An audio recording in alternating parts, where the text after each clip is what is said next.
Friends, આજે હું તમારી સાથે શેર કરીશ સૌથી સરળ રીતે ગુજરાતી ફ્રૂટ સલાડની રેસીપી. તો ફ્રૂટ સલાડને આપણે પરફેક્ટ માપ અને એકદમ નવી ટ્રીક સાથે બનાવશું, જેમાં ના તો આપણે દૂધને લાંબા સમય સુધી ઉકાળવું પડશે કે ના તો કોઈ પણ જાતનો ખર્ચો કે મહેનત થશે. ફ્રૂટ સલાડ ફક્ત 10 જ મિનિટમાં તૈયાર થઈ જશે. આ રીતે તૈયાર થતું ફ્રૂટ સલાડ એકદમ ઘાટું, મલાઈદાર અને સ્વાદમાં બહુ જ ટેસ્ટી બનશે. તો ઉનાળાની ગરમીમાં જ્યારે કંઈ ખાવાની ઈચ્છા ન થતી હોય ત્યારે ઠંડુ ઠંડુ ફ્રૂટ સલાડ એકવાર ચોક્કસથી ટ્રાય કરવા જેવું છે. તો ચાલો રેસીપી શરૂ કરીએ. નવી ટ્રીક સાથે મિનિટોમાં ફ્રૂટ સલાડ બનાવવા પેનમાં 1/2 લીટર અને 500 ml જેટલું દૂધ એડ કરી દઈએ. દૂધના આ માપથી ઘરની 4 થી 5 વ્યક્તિને સર્વ થાય તેટલું ફ્રૂટ સલાડ તૈયાર થશે. હવે દૂધને ગરમ કરતાં પહેલાં તેમાંથી 1/4 કપ જેટલું દૂધ અલગ કાઢી લઈએ અને શરૂઆતમાં ગેસની ફ્લેમ હાઈ રાખીને દૂધમાં એક ઉભરો આવવા દઈએ. તો લગભગ 2 મિનિટમાં જ આપણું દૂધ ઉકળી ગયું છે. ગેસની ફ્લેમ મીડિયમ કરી દઈએ. હવે ફ્રૂટ સલાડમાં મીઠાશ એડ કરવા માટે મેં 5 થી 6 મોટી ચમચી જેટલો સાકરનો ભૂકો લીધેલો છે. તમે તેની જગ્યાએ ખાંડનો ઉપયોગ પણ કરી શકો છો. હવે તેને દૂધમાં સારી રીતે મિક્સ કરી લઈએ અને દૂધને ફક્ત 5 મિનિટ માટે ઉકાળી લઈએ. તો ફ્રૂટ સલાડ માટે તમે ઘરે આવતા કોઈ પણ દૂધનો ઉપયોગ કરી શકો છો, કારણ કે આપણે તેને જે ટ્રીકથી બનાવવાના છે તેમાં પતલા દૂધ સાથે પણ ફ્રૂટ સલાડ એકદમ ઘટ અને મલાઈદાર જ તૈયાર થશે. તો સાકર સારી રીતે ઓગળી ગઈ છે અને દૂધ 5 મિનિટ માટે ઉકળી ગયું છે. તો હવે આપણે તેને ફટાફટ ઘટ કરવાનું છે. તો તેના માટે મેં અહીંયા તપકીનો લોટ એટલે કે આરારોટ પાવડર લીધેલો છે. ઘરમાં રહેલી આ રીતની મોટી ચમચીના માપથી 2 મોટી ચમચી જેટલો તપકીનો લોટ ઠંડા દૂધમાં એડ કરી દઈએ. સાથે મેં અહીંયા મિલ્ક પાવડર લીધેલો છે.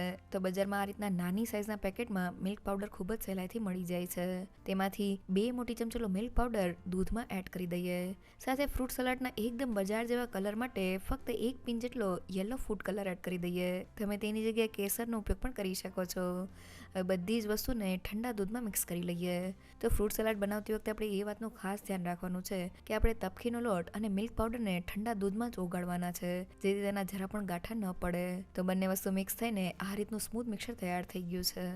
અને હવે દૂધને જોઈએ તો દૂધ 5 મિનિટ માટે ઉકળી ગયું છે.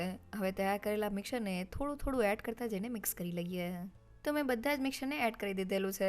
હવે દૂધને 6 થી 7 મિનિટ માટે ઉકાળી લઈએ, જેથી તે ઘટ અને મલાઈદાર તૈયાર થઈ જાય. અહીં આપણે એ વાતનું ખાસ ધ્યાન રાખવાનું છે કે મિક્સર એડ કર્યા પછી આપણે દૂધને સતત હલાવતા રહેવાનું છે, નહીં તો આપણું દૂધ પેનના તળિયે ચોંટી જશે.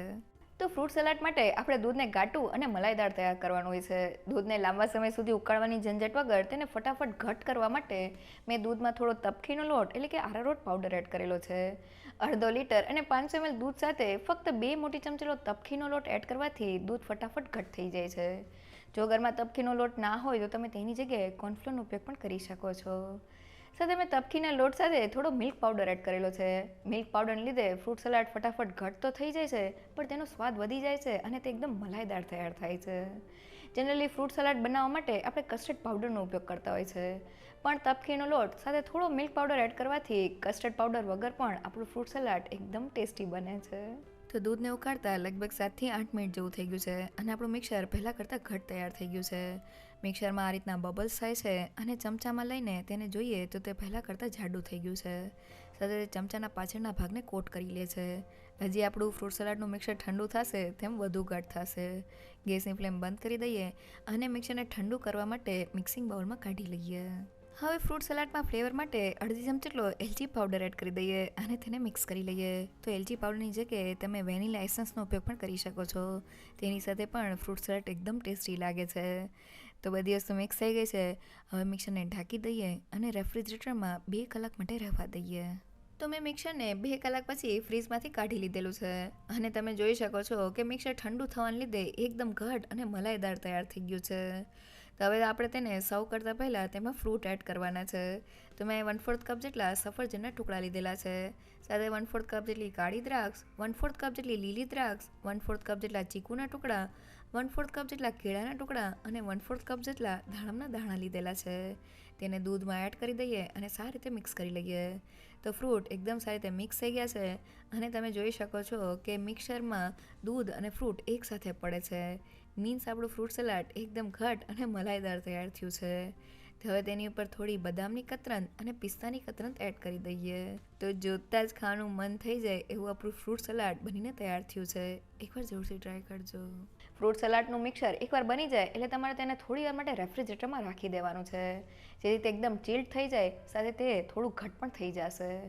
સાથે જ્યારે તમારે ફ્રૂટ સલાડને સર્વ કરવું હોય ત્યારે જ તમારે તેમાં ફ્રૂટ એડ કરવાના છે. ફ્રૂટ એડ કરતી વખતે તમારે એ વાતનું ખાસ ધ્યાન રાખવાનું છે કે કોઈ પણ ખટાશવાળા ફ્રૂટને ફ્રૂટ સલાડમાં નથી એડ કરવાના. ફ્રૂટ સલાડ બનાવવાની આ રીત જો તમને ગમી હોય તો મને કમેન્ટ સેક્શનમાં જરૂરથી કહેજો. સાથે મારા વિડીયોને લાઇક અને ફ્રેન્ડ્સ અને ફેમિલીમાં શેર કરજો. અને મારી ચેનલને સબસ્ક્રાઈબ કરવાનું ના ભૂલશો. તો ફરી મળીએ એક નવી રેસીપી સાથે.